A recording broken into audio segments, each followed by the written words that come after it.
के अंदर ये ब्लास्ट हुआ था कोर्ट के अंदर कुछ समय पहले, इलेक्शन से पहले, जब जर्मनी से एक टेररिस्ट को गुरपंत सिंह पन्नू का साथी था, उन्होंने लुधियाना में अटैक किया था कोर्ट में। जब उससे पूछताछ हुई थी सेंट्रल गवर्नमेंट के, वहां जर्मनी गवर्नमेंट से बात करके, तो यह चीज पिक्चर क्लियर सामने आ गई थी। अगला निशाना इनका दिल्ली और बॉम्बे है। कर रहा यार तू। अब नदेड़ साहब से वो आरडीएक्स, वो हथियार कहाँ गए ये तो वही बता। तो इतना खतरनाक हथियार, जाने उन्होंने दिल्ली वारदात करनी थी, बॉम्बे करनी थी, तेलंगाना करनी थी, कहाँ करनी थी, थ्रू पाकिस्तान, क्योंकि तेलंगाना महाराष्ट्र तो बहुत दूर है। और गुजरात की सीमाएं जो है, मैं वहाँ बीएसएफ के पास जाता रहता हूँ, राजस्थान में मैं जाता रहता हूँ। वो बॉर्डर और हमारे बॉर्डर, जम्मू कश्मीर और पंजाब के बॉर्डर, बहुत बड़ा अंतर है।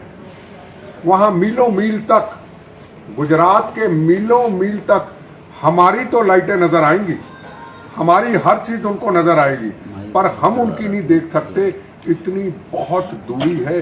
पर सबसे बड़ी हमें इस चीज की खुशी है, जब से नरेंद्र मोदी जी ने डिफेंस पॉलिसी को संभाला, हमारी सीमाएं टोटल सुरक्षित हुई है। पंजाब में भी हुई है, पर पंजाब में ड्रोन के कारण अभी भी हथियार आ रहे, टिफिन बम पकड़े गए, गोला बारूद पकड़ा गया, बार बार टेररिस्ट पकड़े जा रहे। सवाल सबसे बड़ा ये है, सिख समुदाय से कब लोग निकलेंगे इन बेगुनाहों का कत्ल करने वाले, सिख कौम का अपमान करने वाले, सिख कौम को बदनाम करने वाले के खिलाफ कब हमारी तरह निकलेंगे कि ये लोग भारत मां के गद्दार हैं, ये सिख कौम के गद्दार हैं। गुरु तेग बहादुर महाराज, हिंद की चादर, मानवता की रक्षा के लिए सिख कौम सजाई गई। अब कुछ समय पहले नरेंद्र मोदी जी ने लाल किला में कितना सुंदर कार्यक्रम किया, कीर्तन दरबार कराया वहां पे। ऐसा कभी नहीं किसी ने किया। मैं बीजेपी की फेवर नहीं कर रहा हूं, मैं एक आम बात कर रहा हूं। सिख कौम के इतिहास को हिंदुस्तान के प्रधानमंत्री बार बार लोगों को बताते, हमारे 10 गुरुओं की क्या कुर्बानी थी, गुरु तेग बहादुर हिंद की चादर जी की क्या कुर्बानी थी, उनकी साहिबजादों की क्या कुर्बानी थी। पर सिख कौम से क्यों ना निकले मानवता का कत्लेआम करने वाले। अगर ये बम कहीं चल जाते,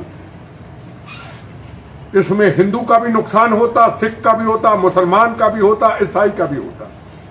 और ये भूखा नंगा पाकिस्तान, जो आतंकवादी वहां से बैठे हैं पाकिस्तान के टुकड़ों पे पलने वाले, इनको सवाल पूछना चाहता हूं। ये कहते हम सिख कौम के आगू हैं, ये कहते सबसे बड़े धर्म के ठेकेदार आप हैं। ये इनको पूछना चाहता हूं, जब ननकाना साहब में अपमान हुआ गुरु नानक देव साहब के गुरुद्वारा साहब का, जब एक काफिर ने कहा कि ननकाना साहब का हम नाम बदल देंगे, मैं सवाल पूछना चाहता हूं बब्बर खालसा को, ये बब्बर खालसा, ये कुत्ते लोग हैं, खालसा नहीं, ये कुत्ते खाल्स का नाम देके, बब्बर का नाम देके ये कौम को बदनाम करते हैं। अरे बब्बर खालसा वालों, झूठे मक्कार लोगों, आतंकवादियों, बेगुनाहों के कातलों, सिख कौम की मर्यादा के उल्ट चढ़ने वालों, सिख कौम की पगड़ी के दाग लगाने वालों। अरे महाराजा रणजीत सिंह का जब स्टैचू तोड़ा गया, वो महाराजा रणजीत सिंह जिनका काबुल कंधार तक राज था, जिनकी फौजों के जर्नैल थे, सरदार हरि सिंह नलुआ थी।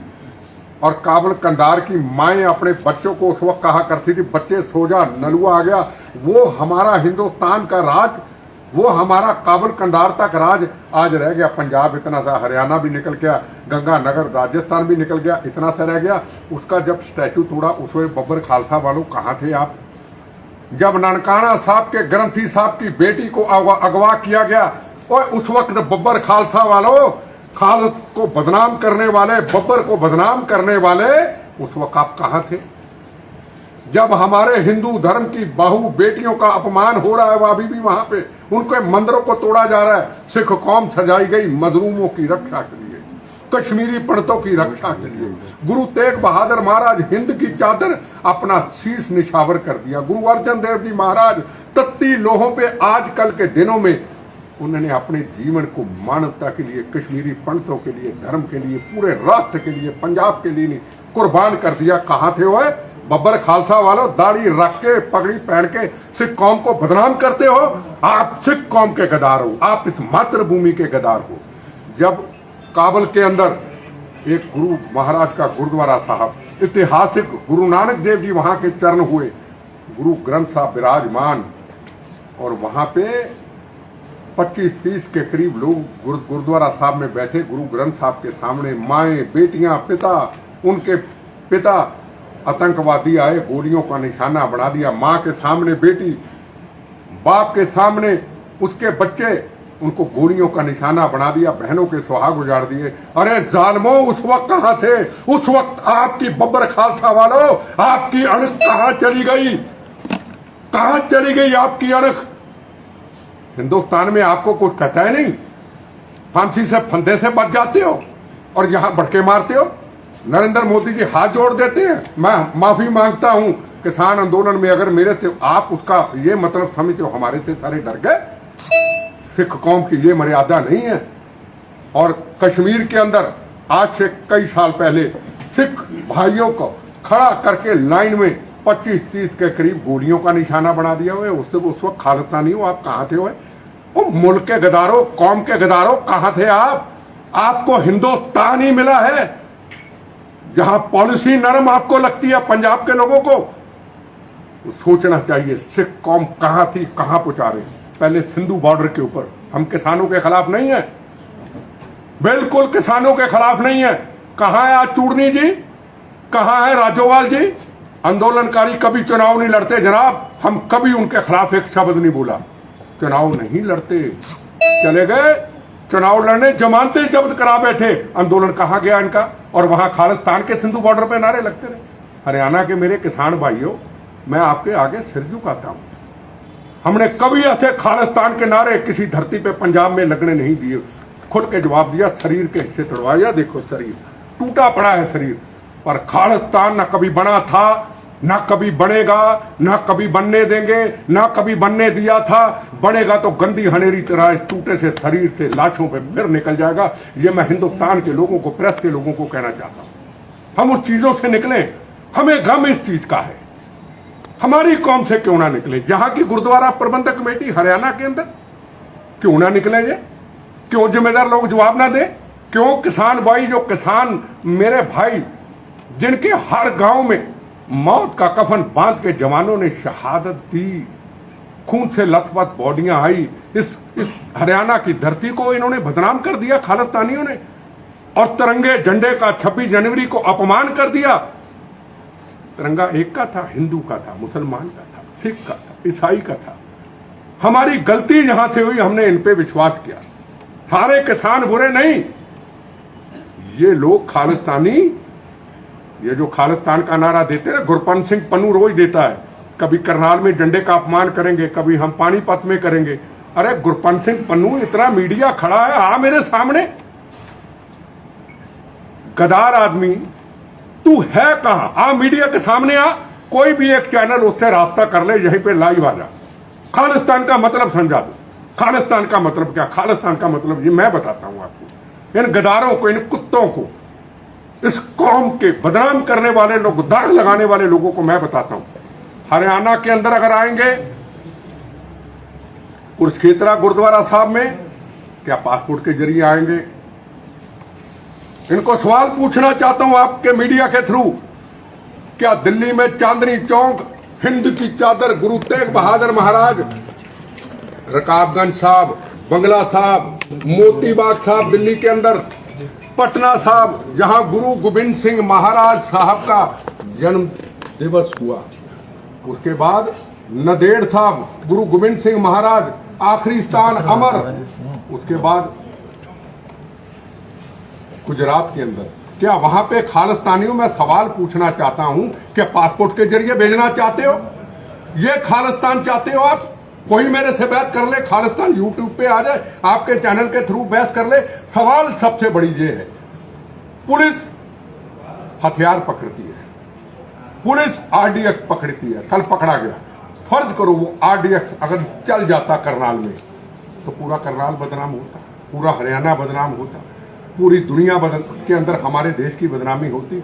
हमारा जो पूरे हिंदुस्तान में दुनिया का व्यापारी आज हरियाणा के अंदर, गुड़गांव के अंदर, करनाल के अंदर, पानीपत के अंदर या कहीं भी एक व्यापार की योजना बनाता है, वो हरियाणा की धरती को सेफ समझता है।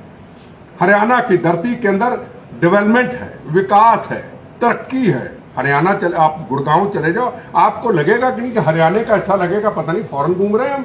इतनी डेवलपमेंट हुई हरियाणा के अंदर, आप उस हरियाणा की धरती को आप बदनाम करने चले गए। मैं आपको कुछ पेपर दिखाना चाहता हूं। ये खोलो बेटा, पेपर खोलो। मैं पेपर दिखाना चाहता हूं कि ये आतंकवादियों के जो इरादे, उतनी देर तक ये सुप्रीम कोर्ट का फैसला है मेरे केस के अंदर, जिसने मेरे पे ब्लास्ट किया था कि आतंकवादियों को जब दूसरों की हत्या करते हैं, किसी का बहन का सुहाग उजाड़ते हैं, किसी को बच्चे को यतीम करते हैं, खून की नदियां बहाते हैं, उन वक्त इनको तरस नहीं आता। अब ये लोग पकड़े जाते हैं। ये बब्बर खालसा के 4 आतंकवादी पकड़े गए ना, ला मेरी बात लिख लो, टाइम नोट कर लो, रिकॉर्डिंग ले लेना। 2 साल के बाद कहूंगा ये बंदी सिख बन जाएंगे, बंदी सिख। जैसे सरदार बेअंत सिंह के कातिल, दूसरे काटे पेपर, बेअंत सिंह के कातिल राजूआना को अब सारी पॉलिटिकल पार्टियां कह रही हैं कि इसको छोड़ दिया जाए। चीफ मिनिस्टर को शहीद कर दिया जिसने पंजाब को अमन शांति दिया। अब मेरे पे बम चलाने वाले देवेंद्र पाल सिंह भुल्लर दिल्ली में 40 किलो आरडीएक्स चलाया, 38 लोग शहीद हुए। आज तक केस लड़ रहा हूं, उसके लिए वकील कौन पेश होता है? वकीलों की लिस्ट देखो। ये देखो, कपिल सिब्बल, एक टाइम की फीस ऐसे आतंकवादियों के लिए आएंगे ये वकील। मैं आपको बता दूं कौन पैसा देगा। फॉरेन से फंडिंग आएगी, पाकिस्तान से फंडिंग आएगी। गुरुद्वारा प्रबंधक कमेटी, जहां हिंदू, जहां मुसलमान, जहां सिख, जहां ईसाई, जहां आप नमस्तक करते हैं, वहां आपका पैसा आतंकवादियों को इनको दिया जाएगा। दूसरे आओ, हाँ जी, ऐसे ऐसे वकील खड़े हुए। मुकुल रत्तोगी अभी खड़ा हुआ इस मेरे केस के अंदर। मुकुल रत्तोगी 1 घंटे का लिया 20 लाख। किसने दिया? भी 20 लाख। सवाल है, आतंकवादी पकड़े गए, आपने न्यूज चला दी, न्यूज बहुत तेजी से चल रही है, आतंकवादी पकड़े गए, पर आप उसका भी सवाल करेंगे सरकार को, पुलिस को, प्रशासन को भी। 2 साल के बाद इस आतंकवादी की पोजीशन क्या होगी? क्या खालिस्तानी लोग, क्या खालिस्तानी जत्थेबंदियां, क्या 2 साल के बाद सेंट्रल गवर्नमेंट को लिख के भेजेंगी सरकारें? क्या इन आतंकवादियों को छोड़ दिया जाए? जब चीफ मिनिस्टर के कातिल को छोड़ने की बात हो रही है, जब मेरे पे बम चलाने वाले को 25 साल से केस लड़ रहा हूं, उसको फांसी से बचा के पंजाब में भेज दिया, पंजाब से पैरोल छोड़ दिया। अब कैप्टन अमरिंदर सिंह ने दिल्ली सरकार को लिख दिया इसको परमानेंट छोड़ दो, देवेंद्र पाल सिंह भुल्लर को। इस आतंकवादी को पकड़ लिया, आपने मेहनत की, आपने न्यूज चलाई, रात दिन गर्मी में गए। पर अगला सवाल मेरा प्रेस से है, मेरा प्रशासन से है, मेरा सरकार से है, मेरा सेंट्रल गवर्नमेंट से है, मेरा एजेंसियों से है। क्या 2 साल के बाद जो कल गवर्नर को गुरुद्वारा प्रबंधक कमेटी के लोग, अकाली दल के लोग मिले कि बंदी सिखों को छोड़ दो, क्या ये भी बंदी सिखों में आ जाएंगे? देखो, मेरा सवाल है, जो होना वो मैं आपको बताना चाहता हूँ। देखो, और अब आप सवाल पूछोगे।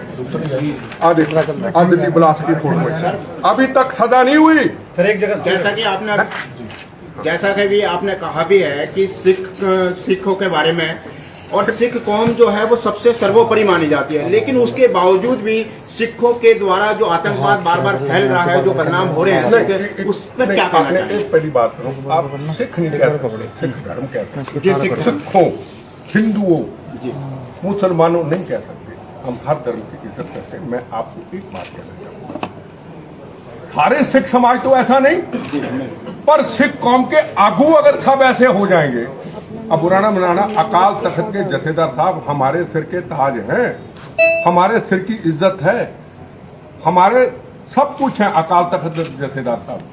अब अकाल तख्त के जथेदार साहब और गुरुद्वारा प्रबंधक कमेटी के प्रेसिडेंट साहब और सारी पॉलिटिकल पार्टियां कहेंगी आतंकवादियों को छोड़ दो, तो मैं क्या करूं? मेरे पास क्या जवाब है? मैं अकाल तख्त के जथेदार साहब के खिलाफ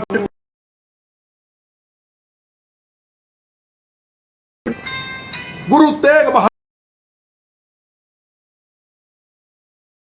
चादर हिंद की चादर थी, सिख कौम मजलूमों की सजाई की, जैसे इन्होंने कहा, आपने कहा हम समझाएंगे नहीं, फिर मैं नाम लूं, लोगों को तकलीफ होगी, यहाँ पे कई लोगों को, बाहर लोगों को। अब भिंडरा वाले की फोटो लगाओगे भाई करनाल के अंदर और खट्टर साहब को कहोगे आओ, नहीं आए तो खिलाफ चलेंगे, सल्यूट करता हूं। कुछ चीफ मिनिस्टर को नहीं गया। सर आजकल बहुत सारे युवाओं में क्रेज बढ़ रहा है, ये खालिस्तान का, भिंडरावाला का फोटो लगा के घूमते हैं, इस तरीके से बिल्कुल आपने बड़ा सही सवाल किया। गाने चला रहे हैं। देखो मैं एक चीज आपको बताऊं, ये आप फिर भी आपके अंदर एक जमीर है, यहाँ हरियाणा की प्रेस के अंदर एक जमीर है, मैं उधर नहीं कहूंगा, उधर जमीर नहीं है, इंटरेस्ट ही नहीं रहा किसी को भी ये कौन थे। देखो मैं मैं रहा हूं अमृतसर, अभी भी मेरा घर वहीं है, सामने हवेली, सामने हरमंदिर साहब। जब पहला बम चला था ना 83 या 82 में, तो चैलेंज आया था अंदर से, भिंडरावाला था अंदर, हमेशा तिरंगा झंडा लहराते, उम्र छोटी थी, बेटा अगर तिरंगा झंडा लहराएगा तो बम्बों से उड़ा देंगे। एक पुलिस ऑफिसर आता, नाम होता तिलकराज, अभी याद है, SHO, कहना साहब रास्ता बदलो। मैं क्यों? मुझे उनका थ्रेट आया कि बम चलाएंगे अगर आप तिरंगा झंडा यहाँ लहराओगे। मैं क्या, मैं खालिस्तान का झंडा लहरा, मैं देश के तिरंगा झंडा हिंदू मुस्लिम सिख ईसाई के, बम चले या गोलियां चले, तिरंगा झंडा यही लहराएंगे। लहराया, सुबह 5 बजे बम फेंका, 12 बजे झंडा लहराया। मैं उस वक्त का जानता हूँ। मुझे एक चीज बता दो यार, 36,000 बेगुनाहों का यार कत्लेआम कर दिया। सोच के 1 मिनट के लिए आंखें बंद करके सोचो 36,000 कितने होते हैं। 19,000 यार हमारे हिंदू भाई शहीद कर दिए। हमारी जमीर कहां मर गई यार, हम कहां चले गए यार? आजादी से पहले, आजादी के बाद आज तक हम लड़ते लड़ते, अभी हम बम्बों गोलियों से नहीं थकते, हम मौत से नहीं थकते, मौत हमारी दोस्त है। हम थक जाते हैं, हम हार जाते हैं जब देश का पॉलिटिकल सिस्टम खराब हो जाता है, जब इन आतंकवादियों के 36,000 बेगुनाहों के कातलों पे ऐसे बम चलाने वालों के लिए बड़ी बड़ी पॉलिटिकल पार्टियां खड़ी हो जाती हैं, बड़ी बड़ी पॉलिटिकल पार्टियां खड़ी हो जाती है, बड़े बड़े धर्म के ठेकेदार यार खड़े हो जाते हैं, और एक टाइम की फीस यार 20-20 लाख रुपया इन आतंकवादियों के लिए। जो अभी बब्बर खालसा के पकड़े गए, अब मैं लिख लो, मैं फिर आऊंगा, जिंदा रहा फिर आऊंगा। इन कुत्तों का पता नहीं कब धोखे से मारे, हम मौत हमारी दोस्ता, हम है फिर आऊंगा। आप मेरी बातों को नोट करके रखना, इसके लिए यही वकील खड़े होंगे, ये वाले। इस क्रेज को कैसे कम किया जा सकता है? इस क्रेज को कैसे कम किया जा सकता है जो ये उन्होंने एक बहुत अच्छा सवाल मेरे से किया। आप बोलेंगे कोई और बोले, वो सरदार जी बोलेंगे मेरी तरह तो असर होगा, वो सरदार जी ना मेरी तरह बोले, विरोध करेंगे ना, मैं बोलूंगा असर होगा। आप बोलेंगे, कहते आप तो फिरका प्रस्त हो भाई, आप तो हिंदू हो भाई, जबकि हिंदू सिख एक 9 मास का रिश्ता है, हिंदू सिख रोटी बेटी का रिश्ता है। जो आपके अंदर जज्बा है वो पंजाब में नहीं है, मैं आपको फिर कह दूं, जो आपके अंदर जज्बा है वो पंजाब में नहीं है, तो फिर ये कैसे ठीक होगा? आतंकवादियों को पकड़ोगे, आतंकवादियों के धर्म के ठेकेदार आएंगे, आतंकवादियों को पॉलिटिकल पार्टियों के लोग आएंगे, वोट बैंक की लेकर के छोड़ देंगे। और आप देखेंगे अहमदाबाद के अंदर 36 आतंकवादियों को 1.5 महीना पहले में भी छोड़ दिया। अब राजूआना को छोड़ देंगे, सुप्रीम कोर्ट में सेंट्रल गवर्नमेंट को कह दिया। मैं कहूं आपने न्यूज चला दी, मैं कहूं पुलिस ने पकड़ लिया, मैं कहूं एजेंसियों ने अपना काम कर दिया, पर 2 साल के बाद ये आतंकवादियों को छुड़वाया जाएगा। ये पॉलिटिकल पार्टियां वोट बैंक की खातिर कहेंगी ये तो कौम के बड़े जर्रात थे। मैं फिर कह दूं सर पटियाला में जो हुआ सर, आपने अपने इंटरव्यू में एक बार कहा था आतंकवादी की कोई जाति नहीं होती। हाँ। तो सर ये कौन तैयार करता है सर, इसके बारे में आपको पूरी जानकारी? क्या ये इनको कौन तैयार करता है जब आतंकवाद की कोई जाति नहीं? मैं बताऊं, विदेशों के अंदर Canada, Germany, America, UK, Gurpant Singh Pannu कौन है क्या? ये औकात क्या है इसकी? ये रोज आपको मैसेज भेजता, आप न्यूज चला देते। जिस दिन ये तो पकड़े गए गुरपंत सिंह पन्नू की, आप न्यूज चलानी बंद कर देंगे, को कुत्ता नहीं पूछेगा। मैं जवाब दे, देखो मेरी बात सुनो, अब मैं रोज उसको चैलेंज करता हूँ डेली, आना सामने आना। हिमाचल में गया, मैं कहना तिरंगा झंडा अपमान करूंगा, कहा उसने, हम जाके झंडा लहराया। मुझे एक चीज बताओ, वो सबको रोज आपको सबको मैसेज भेजता है, सरकारों को डराता है। मैं तो कई बार कहता हूं यार बहस तो कर दूं, दूर रह के बहस तो कर दूं। बाहर की शक्तियां इनको मदद करती हैं और किसान आंदोलन बुरा नहीं था, उसका इन्होंने डट करके फायदा लिया खालिस्तान। सर अभी आपने हिंदू और सिख भाईचारे की बात करी, आपको क्या लगता है वो कौन से धर्म के लोग थे जिन्होंने पटियाला काली माता मंदिर के ऊपर हमला किया था? देखो दो बातें सर, इसके साथ एक और जोड़ दूं। हाँ बिल्कुल जोड़ो। सर, कुछ लोग हैं हिंदुओं को सरेआम चोर कह रहे हैं। करनाल पुलिस के पास 10 शिकायतें जमा हो गई है, एक भी मुकदमा दर्ज नहीं हुआ। ये क्या हो रहा है? ये आपने सर, इसके अलावा अभी कुछ दिन पहले करनाल में भी एक गाड़ी के पीछे भिंडरावाला की फोटो लगी थी, तो कुछ लोगों ने खालिस्तान मुर्दाबाद के नारे लगाए और साथ ही साथ गाड़ी की तोड़फाड़ भी की है मार्केट में। आम लोग थे ना जी। देखो दो बातें, बड़ा अच्छा सवाल है। मैं करनाल में निकलता कुछ समय पहले किसी ढाबे पे था, रात का टाइम था। मेरे साथ कोई सेंटर से बहुत जिम्मेदार लोग थे, वो बैठे हुए खाना खा रहे थे। कुछ मेरे लोग शायद मेरे सरदार भाई शायद करनाल के होंगे, गांव के कहीं से होंगे, दारू पी हुई थी। मेरे जवान भी थे। मुझे थोड़ा शक पड़ा कि उन्होंने गलत कमेंट्स किए, बुरे कमेंट्स किए। मैं दूर था, पर मेरे साथ बहुत कुछ जिम्मेदार लोग थे। पता नहीं था ये जिम्मेदार लोग किसी को ऐसे ही मेरे साथ गाड़ी में सफर करते। अगर मैं उठता, एक चर्चा का विषय पड़ता, शायद उस आदमी के ऊपर कोई चर्चा होती। मेरे जवान थे, जवानों के साथ उनकी बहस हुई है ना, वो खालिस्तान के ऊपर जब ऐसी हल्की सी कमेंट्स की। मुझे एक चीज बताओ, वही तो मैं कह रहा हूँ, जो इन्होंने कहा, मेरे अगर कहो ना तू कौन है, मैं अगर आपसे सवाल पूछूंगा ना वैसा मैं कौन हूँ, मुझे फक्र है आपके हर आदमी के ऊपर। आप मुझे सरदार बाद में कहोगे, पहले कहोगे ये भारतीय है, ठीक है? वो गलत तो नहीं। और मैं बार बार कहता हूं, अपने बम्बों से निकले हुए खून से मेरी आवाज निकलती है, मेरा धर्म भारत मां, मेरी जात वंदे मातरम। मेरे हमारे गुरुओं ने राष्ट्र के लिए कुर्बानी दी थी। वही तो मैं सवालों का जवाब दे रहा हूं, कौन से जिम्मेदार क्यों ना निकले। अब 4 आतंकवादी पकड़े गए, खुल के सामने पिक्चर आ गई, हथियार पकड़े गए, हिंदू मुसलमान सिख कोई भी आता उस लपेट में मारा जाता।